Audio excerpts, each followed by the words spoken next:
Hello mga ka-scientist, magandang araw sa ating lahat at welcome back sa ating YouTube channel. Ngayon ay may ipapakita na naman ako sa inyo tungkol sa pag-detect ng ating gamit. Okay mga ka-scientist, hindi ko na patagalin, turo ko sa inyo. Ito ay na-discover ko nung hindi ko pa na-discover yung pinakita ko sa inyo. Ito yung unang na-discover ko mga ka-scientist, kung paano kapag ang ating gamit ay kung saan nag-locate ng area, hindi nagtuturo ng tamang lugar. Ito mga ka-scientist, may bago na naman akong ipapakita sa inyo. Ito mga ka-scientist, okay,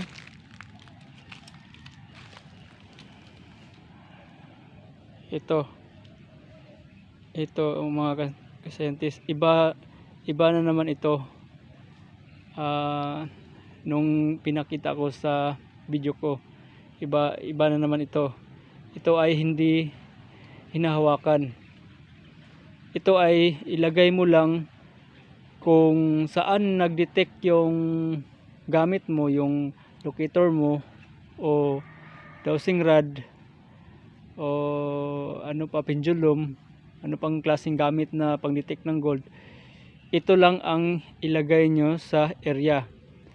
Kapag ang kapag na-stop ang nawala yung nawala yung paghatak niya doon sa area na nilocate mo, tapos inilagay mo ito, tapos ang nawala ang frequency niya, meaning na hindi dyan inilagay yung item. Ito mga ka-scientist, ilagay nyo lang sa lupa ito kung saan nag-detect ang iyong gamit. Katulad nito mga ka-scientist, ipakita ko sa inyo. Ngayon ilagay ko muna dito. Yan mga ka-scientist, okay, para maintindihan nyo mga ka-scientist. Ngayon ating ilagay ang itong ating plated gold. Dalawang plated gold. Ang isa ating ibabala. Okay, ngayon yung mga ka-scientist,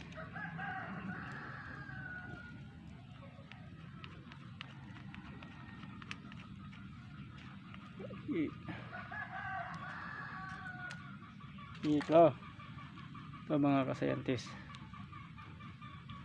okay, itong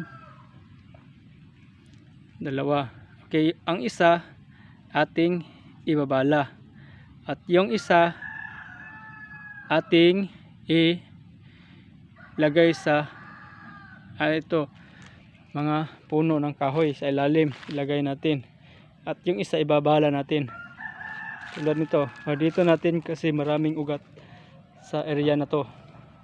Tapos maghukay tayo dito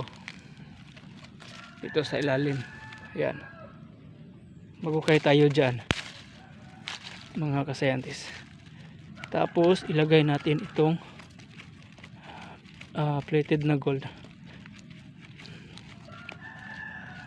dito, natin ilagay sa ilalim.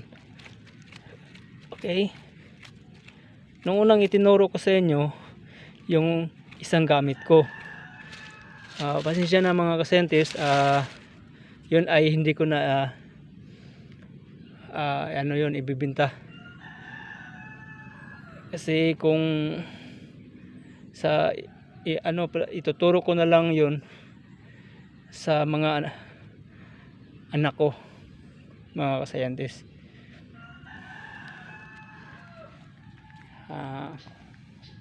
Ito ngayon ito ay ating ibala, mga ka-scientist. Yan, nandun na yung item. Tapos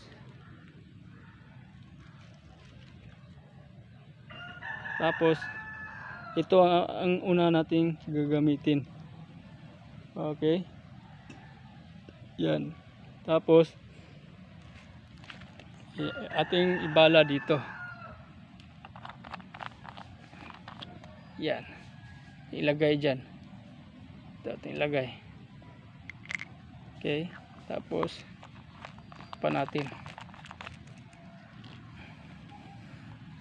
Okay, tingnan nyo mga ka-scientist. Okay, ngayon ito dito muna natin ilagay dyan.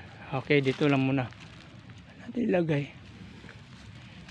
Hindi muna natin siya ngayon, mga ka-scientist. Tingnan natin kung saan ito maglulocate ang ating pendulum. Yan.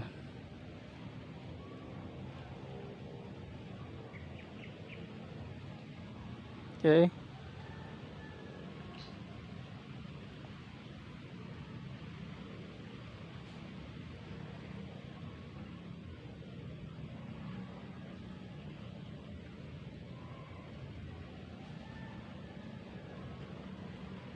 Yan mga ka-scientist, doon siya nagtuturo doon. Dito siya nagtuturo. Okay, dito siya nagtuturo. Tingnan natin kung andun lang yung item. Yan. Okay, lagyan natin ng palatandaan yung item. Ito ang item. Lagyan natin ng kahoy. Okay, nandyan. Yan na may kahoy. Okay.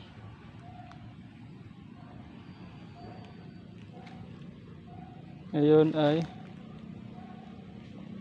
ilolocate ang area.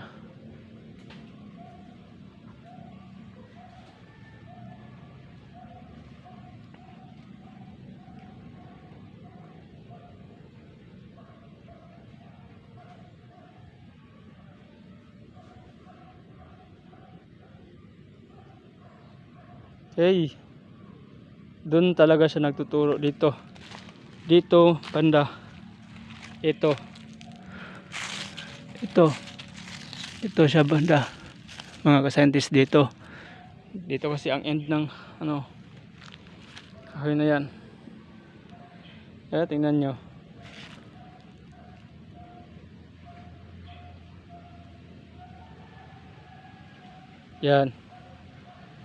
Yan, dyan siya nagtuturo. Okay, yan. Okay, dito naman tayo. Yan. Yan mga ka-scientist. Okay, sa gitna.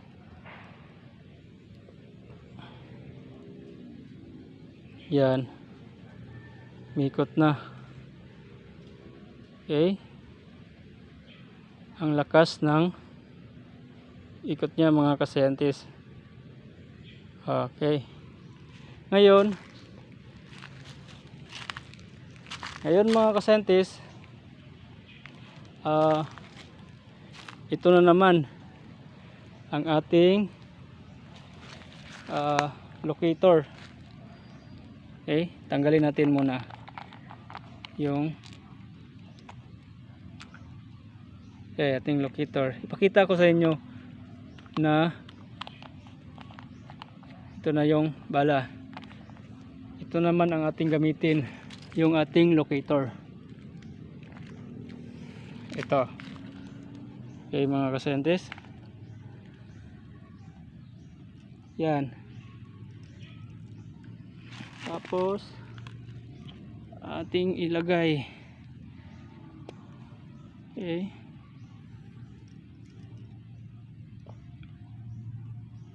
Yan sa loob.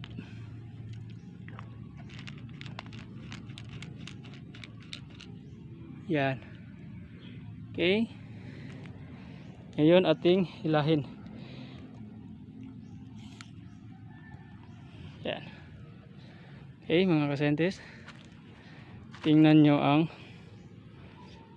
andun lang yung may kahoy na yung may stick na itinusok natin yung item.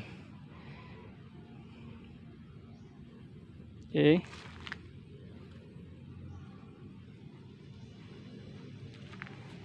Yan yung mga ka-scientist.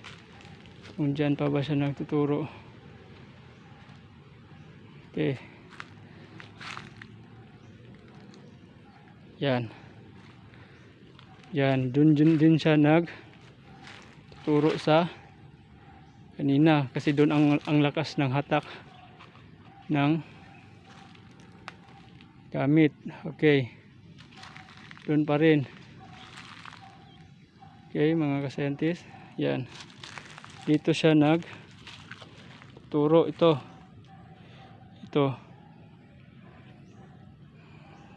Yan. Yan. Umikot at ating ibalik. Okay yan. Tingnan nyo mga ka-scientist. Ang lakas ng ikot niya dito.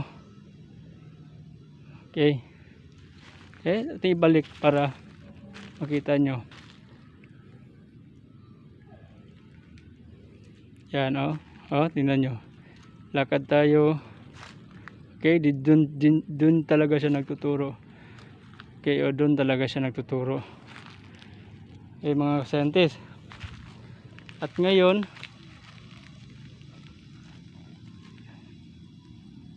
may ito na naman. Para makita nyo na hindi talaga magtuturo ang gamit natin kapag nakabaon sa maraming kahoy. Okay, itong ating pendulum lubid. Ito ay ating ibabala sa kanya. Ito lang, talian lang ito, tapos ating hawakan. Yan. Okay, tingnan nyo kung saan ang kanyang swing. Kita nyo ba mga ka-scientist?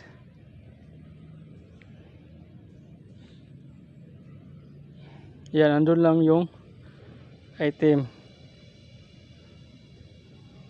Okay, yan ang ating kamay. Kita nyo? Doon siya swing pa rin.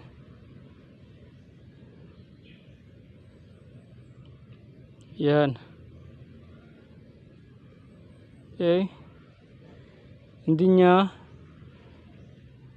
ituturo yung item na nandun lang. Tapos dito niya banda ituturo yung item. Okay. Yan. Yan mga ka-scientist.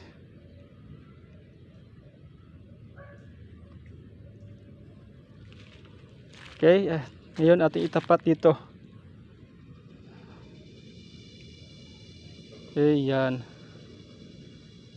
Kita nyo. Okay.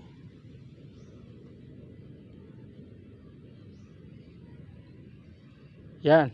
Okay, ngayon ito ang uunahin natin. Ngayon ito mga ka-scientist, ilagay nyo lang ito sa kung saan yung malakas na hatak na area. Okay, ito mga ka-scientist, ilagay natin dito. Okay, yan. Okay, dyan natin ilagay ang ating gamit. Okay, ilagay lang natin dyan. Kahit anong posisyon yan mga ka-scientist. Okay, ganyan. Ilagay lang natin dyan. Ngayon, tingnan nyo kung saan na siya nagtuturo.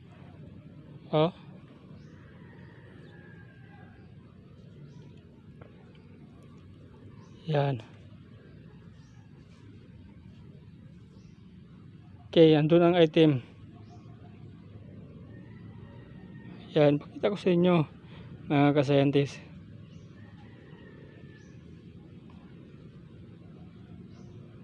Oh, hindi na siya nagsuswing, doon na siya sa tamang pinaglagyan nagsuswing. Okay, balik tayo dito. Oh, dito sa malapit na. Okay.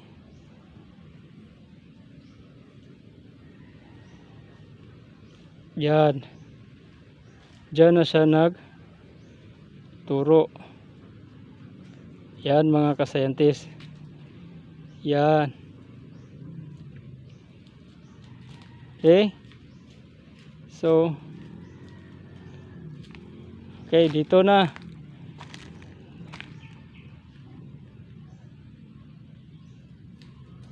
Tingnan nyo.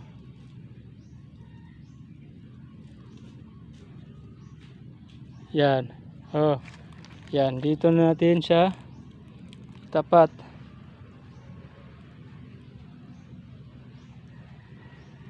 Yan. Oh, ang lakas ng ikot niya.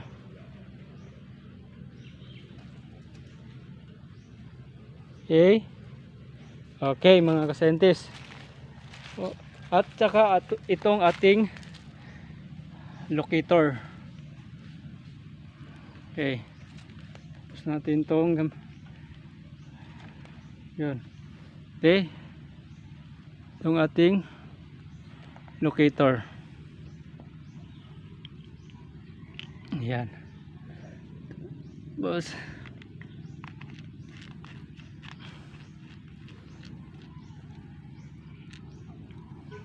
Okay. Yan. Yan mga ka-scientist. Oh.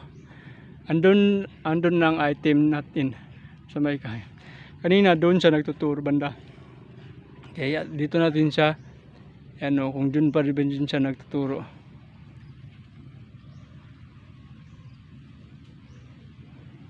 Okay.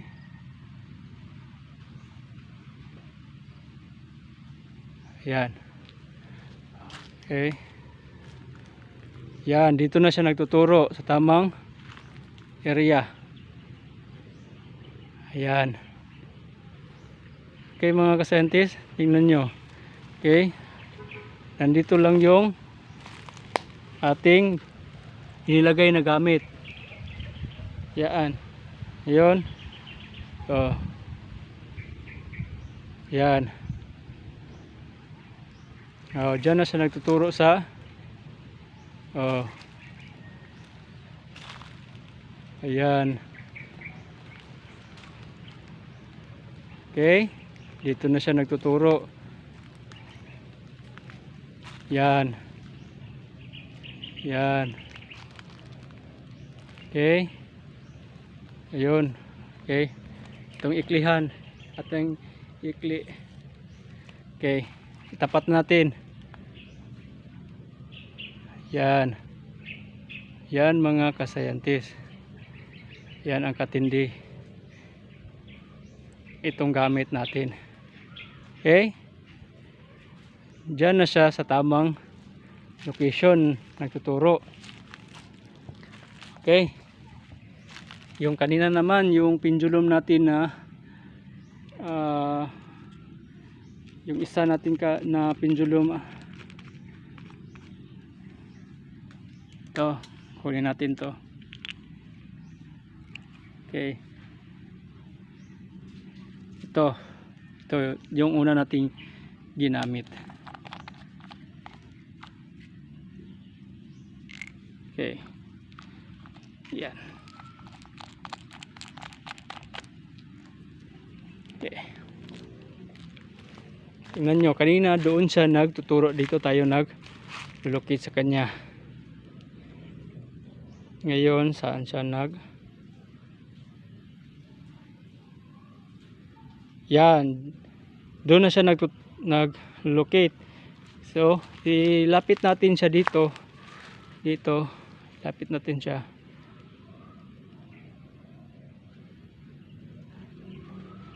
Okay. Yan. Doon na siya turo sa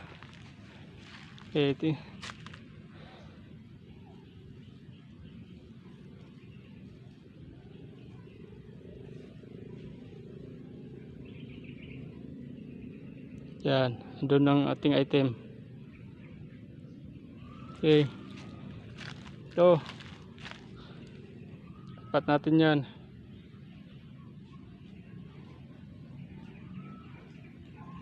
Ayan.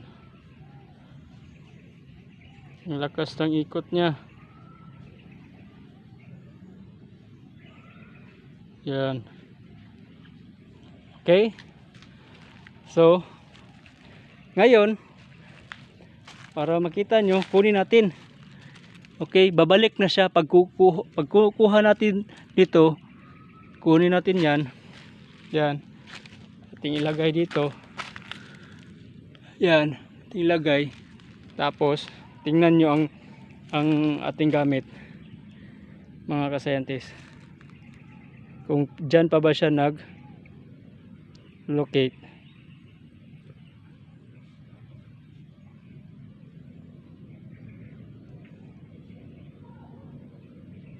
Yan. Doon na siya swing.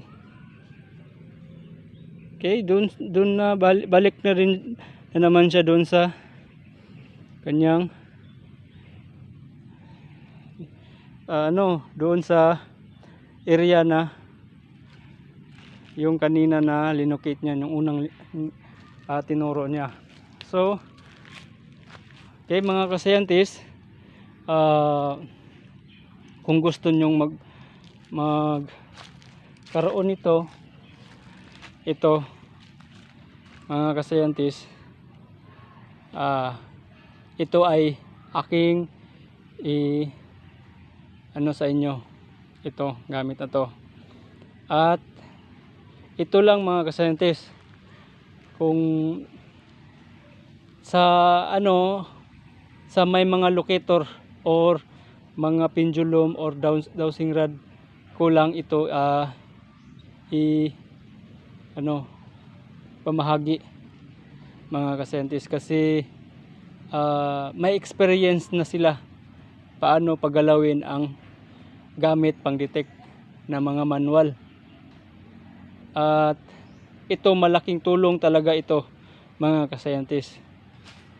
Kung ang inyong gamit ay hindi nagtuturo sa tamang area, ito